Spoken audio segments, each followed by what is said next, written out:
Good morning, everyone. Happy Tuesday to you all. It is a pleasure to be here with you. Thank you so much to our sponsors like Hy-Vee Market Grill Express Studios, Toyota Muscatine, CBI, Lutheran Living, and our new sponsor, R7 Reclaimed in Grandview.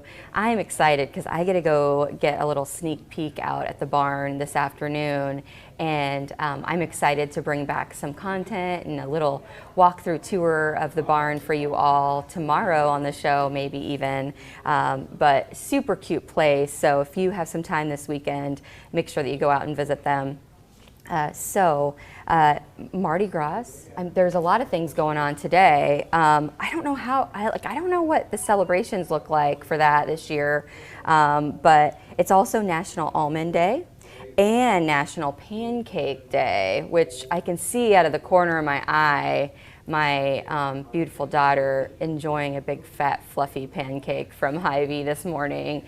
They're some of our favorites. I mean, they have some really yummy pancakes, right, Han? She's like, mm-hmm. She's like, I can't stop eating this pancake to talk to you right now. So National Pancake Day. Find a pancake place, sit down and enjoy a pancake to celebrate for sure.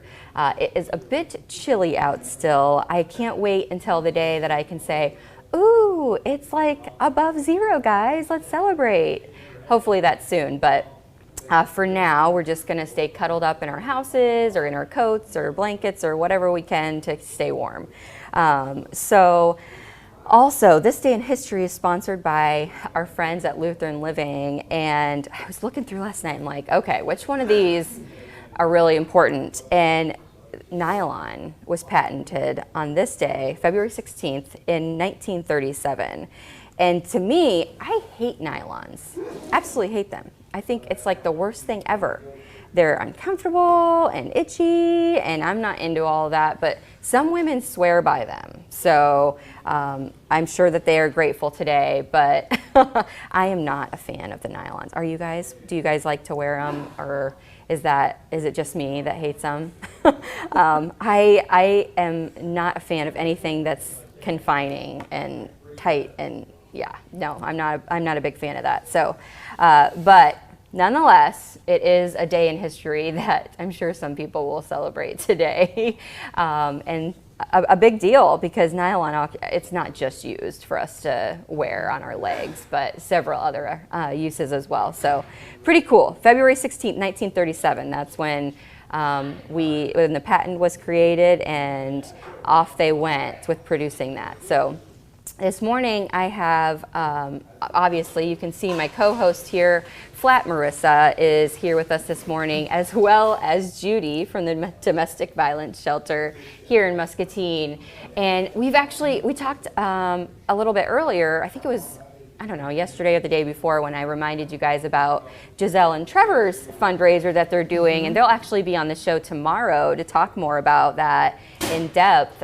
They're doing a little fundraiser themselves for you guys for Senior amazing. Survivor, which is really cool. I'm glad that they chose that, because we were kind of talking before the show started just about how funding looks a little bit different, about, you know, how New Beginnings fundraiser didn't happen last year, and now this year it's like, are we going to be able to do something or not? And so that's scary to a nonprofit organization. I mean, it's important that we have the shelter in town and keep that up and running, and are able to help people when they need it. So how are you guys feeling as far as that stuff goes? We're doing okay. Obviously, it's been a struggle. We have not closed down during the pandemic, so we are still accepting clients. We did have to make some changes just for safety measures. We would typically double families up if we needed to, and there for a while we weren't able to do that. We have a temperature machine when you walk in the door, and a health survey that we're asking people to take each time they come back from being out and about. Sure. But yeah, our New Beginnings does account for a third of our budget, and unfortunately last year there was just no way that we could have that many people at the country club, and we've been kind of holding off to see what it was going to be like for this year, but we've always done it in April. April is fast approaching, and we're just not really sure that enough people have gotten vaccinated, and to put that many people in a room, it may not be as safe. So we're kind of looking at some possible other options, but it's scary because that does account for a third of our budget, and without having the funding, we do not want to see our shelter close and for the women and children to lose this life-saving resource. Right, yeah. And for you guys, because of a pandemic or because we can't have fundraising, that doesn't change the fact that people are still needing help. They still, maybe even now more than ever, truthfully, being caught at home, and stress levels are up and things like that. I can only imagine that adds to the tension bills and stuff. And kids not going to school, and people losing their jobs and things like that. So, and we also know that statistically a woman leaves 7 to 10 times before she leaves for good, and that's just the dynamics of domestic violence. They are worried that they won't be able to make it on their own. Sometimes they'll come in with us just for a week or two to let things calm down at home, with knowing full well that they're probably going to go back. And we understand that, and what we do is we help empower them while they're with us, and we help educate them on the dynamics of domestic violence, and we let them know that we will be there for them if and when they need us again. And when they come back, we see that people stay a little bit longer. All of our services are free. They're confidential. We don't charge anybody to stay with us. They can stay up to 90 days and even longer if they need to get into housing and things like that. And we work with them on all those things, self-esteem, empowerment, education, to become self-sustainable. So you mentioned earlier to me that there are some new programs that are happening at the domestic violence shelter. What are some of those? So we just wanted to do more because the location's confidential, we can't have people come in and walk in off the street. So a lot of domestic violence programs have walk-in programs where they can have a group, women's group or things like that for survivors. Well, we can't have that because we can't disclose the location. So we started a women's group. It's every other Tuesday at the shelter, and it's called Hear My Voice. And we have a retired lady that comes in. She was a master level therapist for many, many, many, many years. She volunteers her time, and she comes in, and I provide a snack. I do not sit in on their group, but it's a time for the women to get together without their kids, with Janet to sometimes they have a topic that they talk about. Sometimes they just talk about what they're frustrated about. Yep. She has handouts to go over with them on guilt feelings and empowerment. So that's one thing that we do. That's awesome. And the women really, really seem to like being able to share their stories with each other and talk about whatever they want to. Yep. And then we also, there was a grant that was written and we asked for funding for family enrichment program. So we went out, we were awarded the money, and we went out and we bought baked goods and arts and crafts and movies and popcorn. And on the weekends, our weekend staff do what we call family enrichment. You have to understand that a lot of the clients that we have had chaos and crisis in their homes. So maybe they don't know how to sit down and play a game with their children or to mix up and bake cookies. So every weekend they do a different activity, and it could be arts and crafts or baking. Maybe it's just popping popcorn and watching movies, ordering pizza and having it delivered. So it kind of brings that bond back with the mom and their children.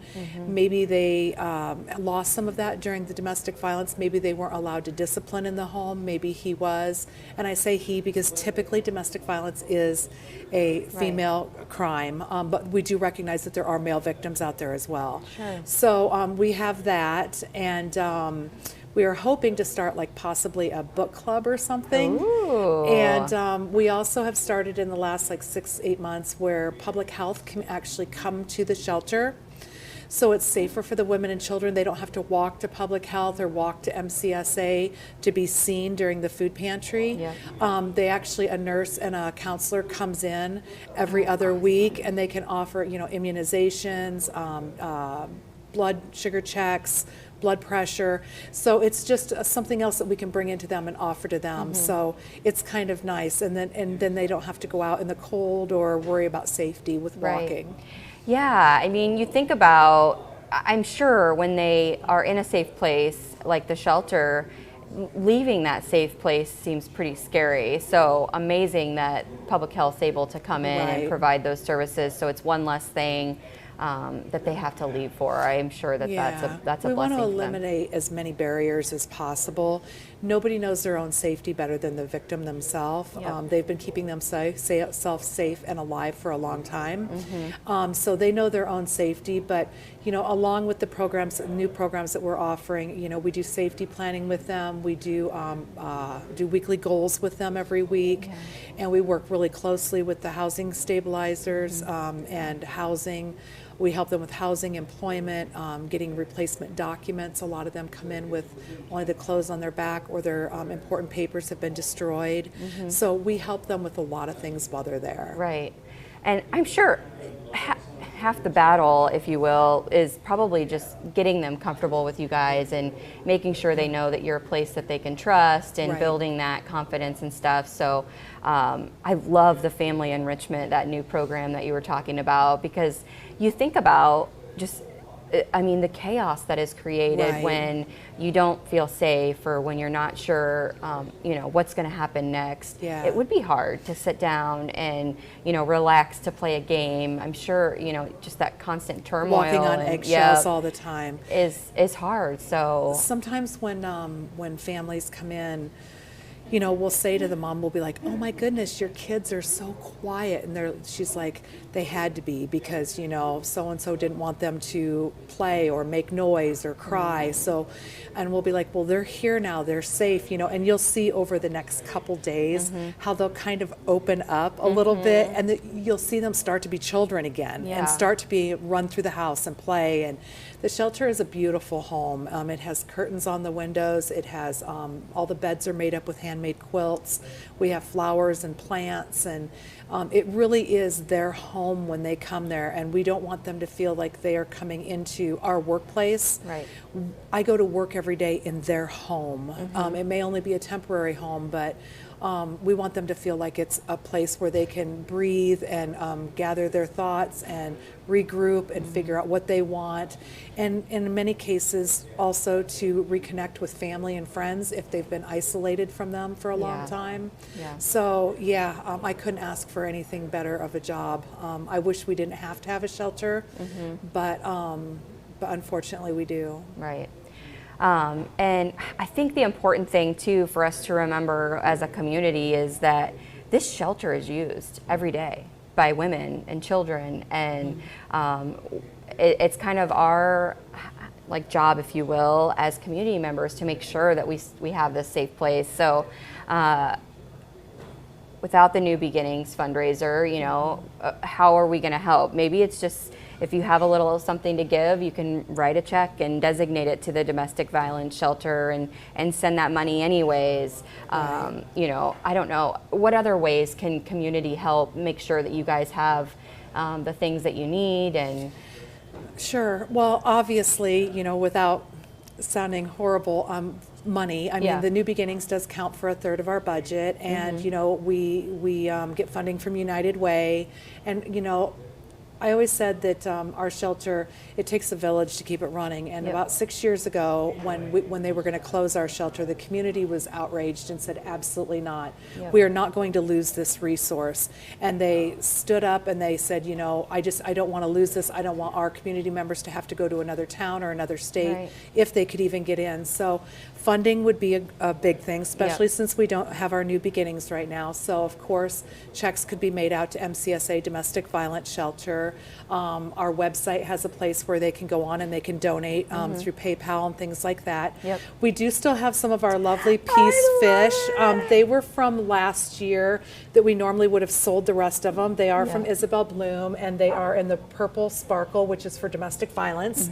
You can never get another one when they're sold out, and we do still have some of those since we didn't have the event. We do still have some at MCSA, and they're $20 each. They are definitely one of a kind for sure. They're all so beautiful. Yeah. I love the sparkles. Yeah. It's cool. So these are still available. That's another way for you to have something really cool to have in your home. I still have some of the past year ones, And you said you're going to go get one? And I'm going to go get a fish for sure. That is so adorable. But that, in turn, you have something really cool to show for it, but also you're helping. Yeah. You're helping in a big way. And I love that it's a conversation starter in my home. People will be like, what? I've never seen a purple one before, or, something like that. And I'm like, oh, well, yeah. And this is, and so it's a good way to start conversations with other people too in your home about domestic violence. And it is in our community, it is happening around us. And we need to do whatever it takes to make sure that we don't lose our shelter. Because like you said, communities are losing their shelters. Yeah, a lot of shelters across the state and across the United States are closing. Funding's becoming more and more difficult, and the fact that we have been able to, as a community, we're so blessed. I've been there almost 24 years, and I worry from year to year, but our community has always rallied and kept us, kept us going and believed in our vision and our mission and keeping the women and children safe. And we don't just house people there either. Our crisis line rings in there. We had nearly 3,000 crisis calls in 2020. Now that may not be somebody that is calling for shelter specifically. They may be calling just for emotional support. They may be calling for resources. Sometimes family members will call and say, my niece is being abused. I don't know what to tell her.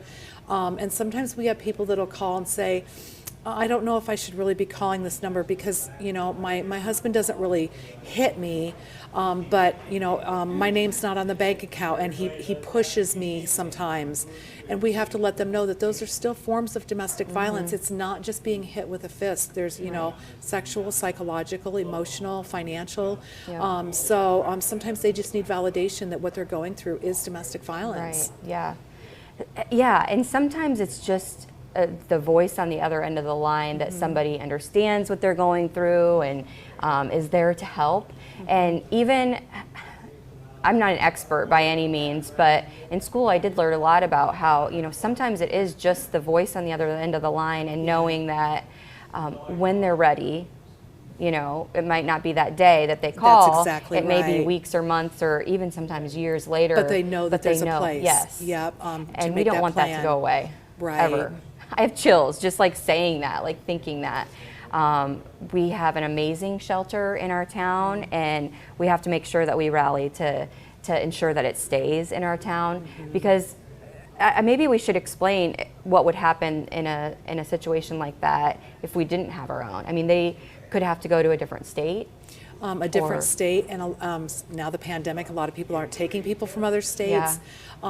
In the larger towns, usually the shelters are full. There is a domestic violence shelter in Davenport, and there is one in Iowa City. And we have had to assist clients for safety reasons that have to leave Muscatine to try to get into one of those shelters so that he won't find them. But it's very difficult to get into. They are full 99.9% of the time. And also it's re-victimizing the survivor. Why should she have to pull her kids out of school? Why should she have to quit her job? Why should she have to leave her friends or her family or her church, if she even has much of that, and he hasn't isolated her from all those things? Why does she have to start over someplace else? So, to have someplace, and we are staffed 24 hours a day. So the crisis line is answered day or night. If a survivor is staying with us and they are, having night terrors or, flashbacks or just having a difficult day or night, there's always somebody there for them to come down and talk to. Yeah. And how important, if you can imagine leaving your home, regardless of the situation, you're That's still leaving your home. Enough. You're still leaving your home, and how amazing to have somebody there if you, like you said, in the middle of the night, or I am sure that women who have isolated themselves from family and friends and things, they feel really alone. They do. And so to have that support is very important. So you guys can help by buy a fish. So how can they get this fish? Let's remind them if they want to come get one. They can get it at 312 Iowa Avenue. Okay. Also, I believe on our website there is a link where they can just pay for it. They can also have it shipped if they're not in Muscatine. There is a $9 fee, I believe, for that. To have it shipped, but it can all be paid for online. Yep. You know, they could mail a check to 312 Iowa Avenue Sure. For the Domestic Violence Shelter. And also, you know, there's always things that we need just around the house. With a house full of women and children, we go through toilet paper and cleaning supplies and, Yeah. you know, aluminum foil, and we keep clothes and feminine products and shampoos and conditioners. We use all that, but just on a much larger scale. Sure. Yep. Because we provide all that for the Yep. women and children that are there. And then something that came up a couple years ago, a lot of women will not leave if they can't take their pet with them. That is a huge form of abuse that an offender will use. You know, if you leave me, I'm going to hurt the dog. We do work with somebody here in town, Beth Van Zandt, Yeah. that she does pet fostering. Yes. So now people do not have to worry about leaving their cat or their dog. We even have somebody that'll take lizards, and we also she has somebody that will take horses. Wow. We're still working on snakes. Unfortunately, I'm sorry, but You're like, I'm not into that. I can't do it. she's working on Yeah. somebody that Yeah. would take snakes, but they can't be at the shelter with them, but they can bring them with them Sure. until we can get a hold of her, and she will foster them where they need to be fostered at, get them up to date on their shots and everything at no cost to the client. Yeah. And she'll send them pictures daily, Yeah. and She's keep so them. awesome. She's amazing. She's so awesome. Yeah, so that's another barrier. Shout out to Beth. Yeah, for my sure. dog goes to her daycare and she loves it there. But you know, that we're trying to break down barriers that anything that is going to stop somebody from leaving if they want to leave. Yep. And pets are, I mean, they become part of our family. Of and course. so it's such a, I mean, it was a brilliant idea to do that. And I mean, she just loves pets anyways. she does. But to offer, you know, offer that service and not only take them in, but like you said, get them up to date on shots. Yep, and she'll get them spayed or anything. neutered, Yep. and it's to no cost to our client. Yeah, And so if she awesome. has to keep them for 3 months, then she keeps them for 3 months until Yep. they get an apartment where they can have a pet. Yep. And then she returns them back to their home. Yeah. So That's yeah. so awesome. Yeah, I've talked to Beth about that service before, and it is it's amazing what It she is. does, and it again one less barrier, one less thing that can keep them from reaching out for help. Right. So, like we said earlier, you know, funds are needed for the shelter to keep it open, but today is also just about telling you, you know, that the services are needed in town, that you're not alone if maybe you're going through something and you need help. Like she said, 24 hours a day, you can call. Yep. And Our crisis line is 263-8080. I'm old, so to me, 8080 is like the disco days, you know, so it's easy for me Easy to remember. But 263-8080, and it's answered 24 hours a day, Yeah. 7 days a week. Yeah, There's so somebody awesome. there to talk to or to help you process or safety plan. Yep. And yeah, we don't want that to stop. So if you're able to help, whether it's buying one of these one-of-a-kind Isabel blooms that are just so darn cute, or you know, sending a check or sending toilet paper, you know, whatever it is, to help make sure that we keep our shelter and keep it here in town for people to get the help that they need. Thank you so much for coming on and Thank talking. you for I having appreciate me. it. I have to ask you to do the Toyota What's in the Box. As long as there's not a snake There's in there. not a snake in here, I promise. Not a snake. Then I have no problem with Okay. it. I'm trying to remember what you said Okay. earlier. It's Pantyhose Day and it's Pancake Day. Yes. Because I watch your show, so I know that usually there's something that has something to do with. Let's pop these open so everybody can see. Okay. Oh, there you go. That feels like a baggie. Yes. And it feels like it has some kind of cake mix or whatever, but I'll bet it's pancake It mix. is. You're so good. See, it helps when you watch the show. And pay attention. Yes, you have to pay attention, folks, and then you can win and get it right. But you're good. You're good. Well, I also have a joke for you Okay. before you leave. All right. How do you make a pancake smile? If it was an egg, I'd say something about sunny side up, but it's not. I don't know. How do you make a pancake You smile? butter him up. Oh. Ah! It's my mom joke of the day. Good. That's good. Thank you so much for Yes. helping us Yeah. spread the word. I Yep. really appreciate it. I'm looking forward to talking to Giselle and Trevor tomorrow. Yeah, I'll be and watching. hearing about, so amazing that even young people realize the importance. Yeah. And they're doing some pretty cool stuff to make sure that they help out the domestic violence shelter, and I love the shirts that they made. You're going to want to get one for sure once you Okay. see them. You can also find out about that in the Discover Muscatine paper. Those will be landing today and tomorrow because of President's Day. It might be a day later than you've normally got those, but they are coming, and they have a lot of really great stuff in there. So thanks again for coming. I appreciate it. Thank you. I appreciate it a lot. So we are going to go to the aisle cam quick. To show you some of the yummy food that you can come in and grab for lunch. If you're getting ready, thinking about lunch break already, this is the place to come. They have so many yummy, delicious foods that are just sitting there waiting for you to come and grab them. So we will see you at Hy-Vee for lunch today. Or you can come and order a pancake if you want and celebrate National Pancake Day. I wanted to share, we have an amazing photographer that does a lot of our sports photography, and Tim was out taking some pictures at the Lock and Dam 16 and actually caught some really amazing pictures. And here's some of them that he took, and you can actually purchase photos from Tim Doyle, and they're just amazing, the ones that he took. They're so up close and cool. I mean, you can literally see you can see their claws. Look at that. Isn't it so beautiful? Like, this belongs on a wall, on a big, huge picture. It's so cool. Look at him flying. He got so close. You can see their claws. I'm amazed. Tim, you're awesome. But yeah, he got so many cool ones that day when he was out. I believe he said it was Lock and Dam 16, so like right in our own backyard.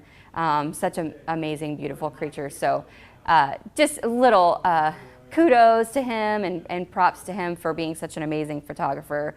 We are lucky to have you on the team taking pictures and stuff in our community. So that's awesome. So I am excited to see you all again tomorrow. We will be talking a little bit with Giselle and Trevor, and we also have another guest on the show to talk to you about his experiences with cancer, and we can't wait to talk to you again tomorrow. So stay warm, and also, before I go, I almost forgot. Roses, right? Roses are, any of the Valentine's roses are 50% off. I mean, seriously. You need to get some of these for your table. They're so cool. Super beautiful, and you can get those 50% off at Hy-Vee Floral today. So stop out and grab those. Thank you again to our sponsors. Obviously, Hy-Vee, Market Grille Express Studios, R7, Lutheran Living, CBI, and of course Toyota of Muscatine for sponsoring the show as well. Flat Marissa and I have some other work to do today, so we're going to have to sign off for now, right, Marissa? Yeah, she says yes. She tries to stay quiet. She's never quiet when we're not on the show. I think she's a little camera shy. But I'm so excited to have Flat Marissa with me, shadowing my job and helping out and assisting me. So thank you so much for sending her to me. It's been a blessing. So thank you again for joining. We will see you again tomorrow. Until then, remember that kindness is free. So spread that stuff wherever you go. TJ Deere here at Toyota Muscatine, and this is what it feels like to have a brand new Toyota. It's the new car smell. It's the new stories. It's the new adventure. It's the memories. Come and see us for your 2020 Toyota.